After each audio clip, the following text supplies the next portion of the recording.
4월에 어느 날 충남 당진에 한 성형외과가 발칵 뒤집혔습니다. 병원 직원이 출근해서 진료실에 들어갔는데 뜯어진 약병하고 피 묻은 솜이 있었다는 겁니다. 원장은 온데간데 사라지고 없었다고 그래요. 병원 직원이 신고를 하면서 원장이 약을 한 것 같다 이렇게 말을 했습니다. 원장 박 씨를 찾아야겠네요. 무슨 일을 저지르면 안 되잖아요. 경찰이 바로 이 박 씨의 차량을 추적했는데요. 다행히 2시 50분경 강원도 강릉의 한 휴게소에서 이 박 씨를 찾았습니다. 차 안에는 박 씨가 잠을 자고 있었어요. 경찰이 박 씨를 깨워서 물어봤더니 차를 타고 가다 보니 졸려서 잠이 들어버렸다 이렇게 말했습니다. 3주 전에 안타까운 일이 있었습니다. 박 씨가 외출을 했다가 집에 들어왔는데 아내가 쓰러져 있었던 겁니다. 그리고 근데 본인도 의사니까 구급차가 올 때까지 심폐소생술을 했던 겁니다. 그렇지만 안타깝게 아내는 사망을 하고 말았습니다. 아이고. 충격이긴 했겠다. 병원장 박 씨 부부는 결혼한 지 채 1년이 되지 않은 재혼 부부였습니다. 아내의 집은 당진이었고요. 네. 남편 박 씨의 집은 서울이었는데요. 결혼 후에는 박 씨가 당진으로 내려와서 성형외과 의원을 개원했습니다. 남편이 당진으로 내려온 걸 보면 찐으로 정말 아내를 사랑한 것 같아요. 지인들에 의하면 이 두 부부가 항상 같이 다녔다고 그러고요. 매일 밤마다 운동도 같이 하고 참 사이좋은 부부였다고 합니다. 아이고. 근데 돌연 갑자기 아내가 세상을 떠났다. 야, 그럼 너무너무 괴로웠을 것 같은데. 그래서 스스로 목숨을 끊으려 한 걸까요? 그런데 아내가 사망한 지 일주일 뒤에 경찰서에 민원인이 찾아옵니다. 바로 숨진 아내의 언니였습니다. 장례식장에서 제부가 너무 이상했다. 제부가 너무 의심스럽다라고 덧붙였습니다. 자신의 동생을 사망에 이르게 했다. 뭐 이런 의심을 하고 있는 건가요? 이미 장례식을 치른 후였어요. 그러니까 이제 시 씨는 화장을 했어요. 부검을 할 수 없는 상황이었어요. 그리고 이 사망 판정을 내린 의사도 진단서에 심정지라고 적시를 했기 때문에 이 남편 박 씨가 범인이라고 단정하기에는 미흡한 부분이 있었습니다. 그런데 언니가 계속 간절하게 호소를 했고요. 그러면 일단 사실관계를 한번 확인을 해보자. 이런 마음으로 내사에 착수를 하게 되는 겁니다. 경찰이 가장 먼저 이 주변에 CCTV를 그렇지. 전부 다 뒤졌습니다. 남편은 이 아내가 숨졌던 날 밤 12시에 집을 나갔고요.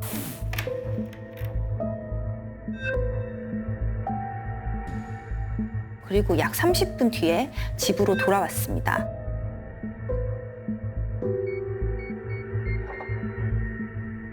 그리고 아내가 그 사이에 사망을 한 겁니다.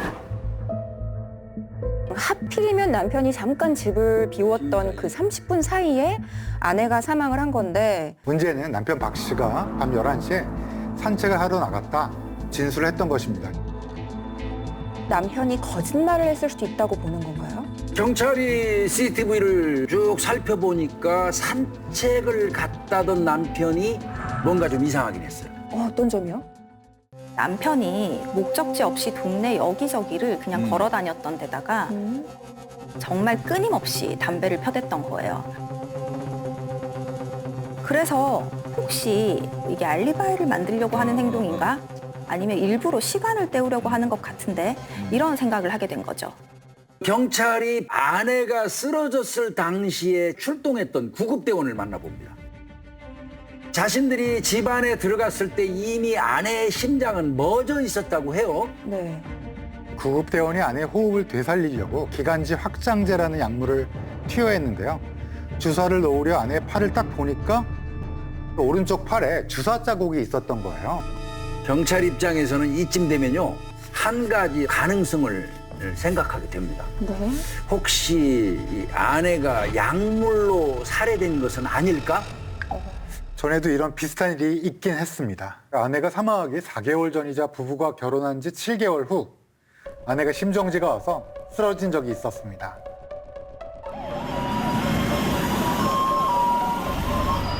구조대에 의하면 도착하니 남편이 아내에게 심폐소생술을 하고 있었는데요. 다행히 아내가 살았어요. 그래. 아내를 살리려고 했다라는 게 또 있잖아요. 슈퍼맨션은 아닌 것 같긴 하거든요. 경찰은 박 씨의 성형외과 병원을 압수수색했습니다. 그리고 병원 CCTV 모조리 확인을 하게 됩니다. 증거가 될 만한 게 나왔나요? 이상한 장면이 포착이 됐습니다. 아내가 사망하기 12일 전 상황인데요. 네. 박 씨가 병원 직원들이 모두 퇴근한 이후에 네. 혼자서 진료실에서 약물을 혼합해서 만들고 있는 모습입니다. 이 장면이 과연 아내의 죽음과 연관이 있을까요?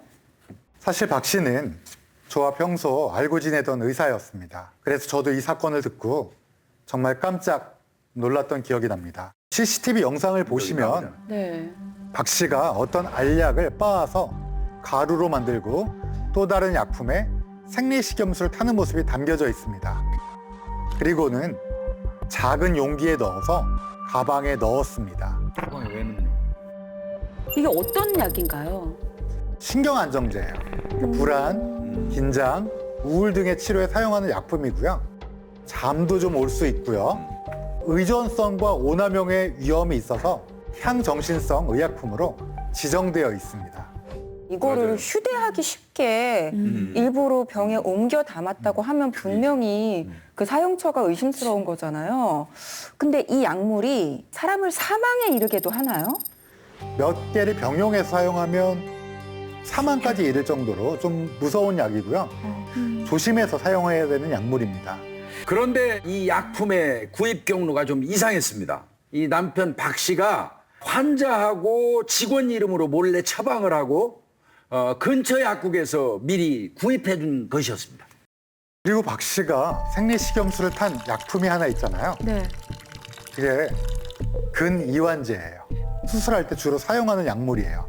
언제 사용하냐? 우리 호흡할 때 쓰는 근육이 네. 작용하지 못하도록 할 때 쓰는 약물인 거죠. 근이완제이기 때문에 네. 호흡을 할 수가 없어요. 정말 아내에게 투여를 한 건지 혹시 다음날 무슨 수술이 있어서 미리 조제를 해둔 건 아닐지 아직은 단정하기는 이른 것 같거든요. 이때 박 씨가 휴대전화를 병원에 두고 갔습니다. 네. 네, 그런데 이 휴대전화에 이런 메시지가 남겨져 있었습니다. 네.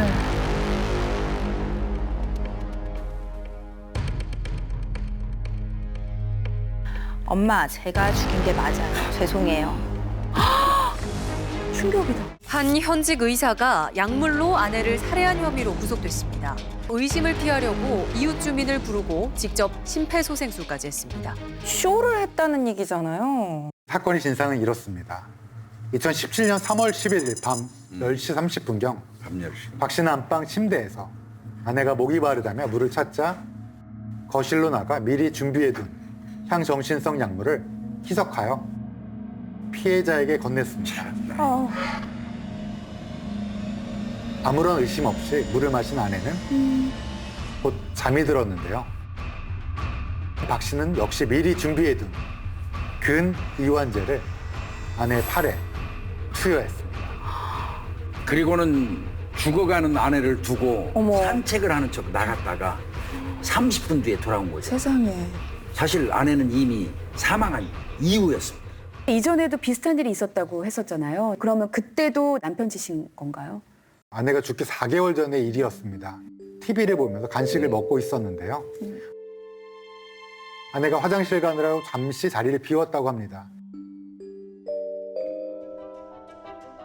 이때 박 씨는 미리 갈아놓은 향정신성 약물을 물에 타서 탁자 위에 뒀어요. 아내는 그걸 모르고 아무것도 모르죠. 물을 먹었고 잠이 들었습니다. 그리고 그때 또 미리 준비해 두었던 약품을 주사기로 투여했습니다. 와. 아내가 사망했던 상황이랑 지금 너무 똑같잖아요. 그렇죠. 나름대로 치밀하게 준비를 했는데 뜻하지 않게 아내가 산 거네요. 시간 계산을 잘못한 거예요. 약물이 흡수가 되고 또 실질적으로 작용을 할 때까지 시간이 있는 건데 잘못 계산해갖고 두 번째 시도 때는 약품 양은 똑같아요. 다만 시간을 늘려서 사망케 한 거죠. 두 번째 때는 조금 더 길게 시간적 여유를 두고 그렇게 줄담배를 피면서 30분을 배회한 거죠. 진짜 간이 크다. 간이 크네요. 결혼을 한 지 1년도 안 된 신혼이잖아요. 왜 아내를 죽이려고 한 걸까요? 박 씨는 의과대학을 졸업하고 2004년도에 이제 서울 청담동에서 성형외과를 개원을 했었어요. 그런데 이 박 씨가 2008년도에 불미스러운 일에 연루가 됩니다. 허위로 환자에게 입원 확인서를 발급을 해주고 네. 보험금을 탈 수 있게 해준 거예요. 즉 말하면 보험 사기죠. 박 씨 같은 경우는 사기 방조죄가 되겠죠. 그래서 벌금 500만 원을 선고받게 됐습니다. 2010년도에는 의료사고를 냈습니다. 그러니까 리프팅 시술을 하다가 환자가 사망하게 된 겁니다. 이때 벌금 1,000만 원을 선고받았고요. 2014년도에는 탈세가 적발돼서 1억 5천만 원을 추징당하기도 했습니다. 근데 성형외과는 그 입소문이 굉장히 중요하잖아요. 거기서 환자가 죽었다더라 이렇게 소문이 나면 사실 끝이거든요. 결국은 재정 상태가 악화가 됐고요. 병원은 폐업했습니다. 이후에 압구정동에 있는 한 성형외과에서 페이닥터로 근무하기 시작합니다. 그런데 또 2015년도에 입꼬리 리프팅 수술을 하면서 환자에게 재차 상해를 입혔습니다. 그래서 벌금형을 받았고요. 그런데 또 있어요. 안검하수라고 그러죠. 눈꺼풀 그 처짐 교정술을 하다가 또 환자를 숨지게 합니다. 이때 이제 유족으로 또 소송까지 당하게 되죠. 어떻게 이럴 수가 있죠? 약물을 쓸 때 조심성 있게 쓰는 의사는 아니었던 건 분명한 것 같습니다. 듣고 보니까 아내를 만나서 당진으로 내려온 게 아니라 서울에서 사고를 많이 쳐서 어쩔 수 없이 그럴 수도 있는. 당진으로 내려왔다라는 생각이 드네요. 그런데 문제는 의료사고 피해자 유가족이 소송을 제기한 겁니다. 네. 소송 비용이 만만치 않았을 테고요. 소문이 나니까 성형외과 페이닥터로 일하기도 점점 힘들어졌던 거죠. 그렇게 이제 힘든 상황에서 현재 아내를 만난 겁니다. 이제 아내는 내가 돈을 좀 대줄 테니까 당진에서 성형외과를 개업을 해라. 내가 또 빚도 갚게 해주겠다. 이렇게 제안을 했다고 해요. 구세주처럼 제기할 수 있는 기회를 준 거나 마찬가지인데 자신을 구제해준 아내를 자기 손으로 살해를 할 수가 있죠? 박 씨는 경찰 조사에서 이렇게 말했습니다. 아내를 죽이지 않으면 내가 죽을 것만 같다. 남편 박 씨는 결혼을 한 직후부터 성격 차이로 인한 가정 불화가 계속됐다고 이야기했습니다. 자신을 무시하는 발언을 해서 법행을 결심했다고 하죠. 정말 안 맞았을 때 이혼을 하지 살해를 하진 않잖아요. 남편 박 씨는 개원 준비를 하면서 병원 인테리어 문제로 부부싸움이 잦았다고 진술을 했어요. 또 이 문제로 시어머니가 아내를 나무랐는데 화가 난 아내가 시어머니의 생일 잔치에 참석을 하지 않았다고 하죠. 그 이후에는 아내랑 시어머니랑 왕래를 그냥 끊어버렸다라고 이야기를 하죠. 또 남편이 전처와의 사이에서 아이가 있었는데요. 매월 양육비 800만 원 정도를 보냈다고 해요. 그 아내는 양육비에도 불만이 있었고 남편이 아들을 면접 교섭하는 것도 싫어했다고 합니다. 자신의 범죄를 다 아내 탓이다 이렇게 돌리고 있는 것 같긴 하네요. 남편의 주장대로라면 이 부부 사이에 불화가 계속됐어요. 살해까지는 아니더라도 이혼을 하고 싶었을 수는 있죠. 그런데 현실적으로 이혼을 할 수 없었던 걸로 보입니다. 아내에게 경제적으로 큰 도움을 받고 있으니까요. 이혼을 하게 되면 아내가 병원에 투자했던 돈도 다 돌려줘야겠죠. 같이 살기는 싫은데 또 돈은 돌려주기 싫고. 여기에 결정적인 상황이 하나 있습니다. 아까 의료사고로 소송을 당했다고 했잖아요. 2016년 11월 초 1심 재판에서 남편이 결국 패소합니다. 수억 원의 채무에다가 유족에게 거액의 위자료를 지급해야 하니까 자신이 이 문제를 해결할 수 있는 유일한 방법은 아내의 죽음이라고 생각했던 것 같아요. 그게 어떻게 옵션이 될 수가 있지? 박 씨는 우리나라 최고의 의대를 나온 사람입니다. 기본적으로 머리도 좋고 집중하고 노력하면 좋은 결과를 낼 수 있는 사람이에요. 하지만 한편으로는 유혹에 취약해서 불법을 저지르고 문제 해결을 편법으로 하려고 하죠. 그리고 말도 안 되는 방식으로 그 문제의 해답을 찾은 겁니다. 아, 근데 저는 너무 괘씸해서 이런 생각까지 들어요. 애초부터 아내의 돈을 노리고 살해를 계획하고 접근한 건 아닐까. 유족들도 지금 두 분이 말씀하신 것과 비슷한 주장을 했습니다.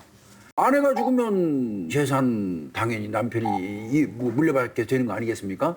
그래서 그것 때문에 범행을 저질렀다고 유족들도 본 겁니다. 실제로 아내가 사망한 지 불과 2주 만에 아내 건물과 자동차 소유권이 남편 박 씨에게 모두 상속됐습니다. 또 질병 사망으로 인한 아내 보험금 5천만 원 가량도 남편이 받았죠.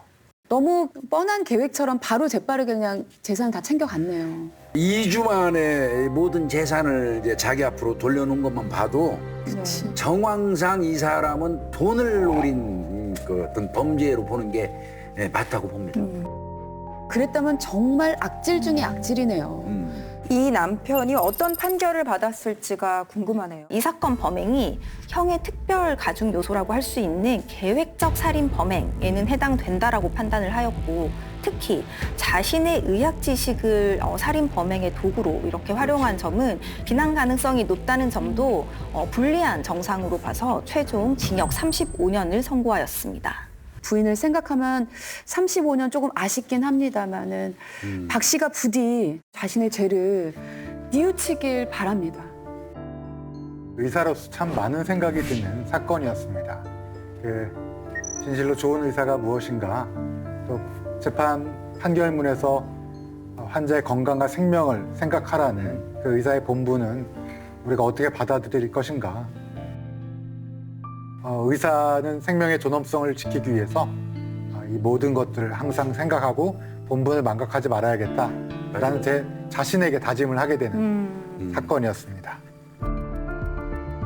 나의 양심과 위엄으로서 의술을 베풀겠노라. 나는 환자의 건강과 생명을 첫째로 생각하겠노라. 히포크라테스 선서의 일부를 들려드리면서 오늘 스모킹건 여기서 마치겠습니다.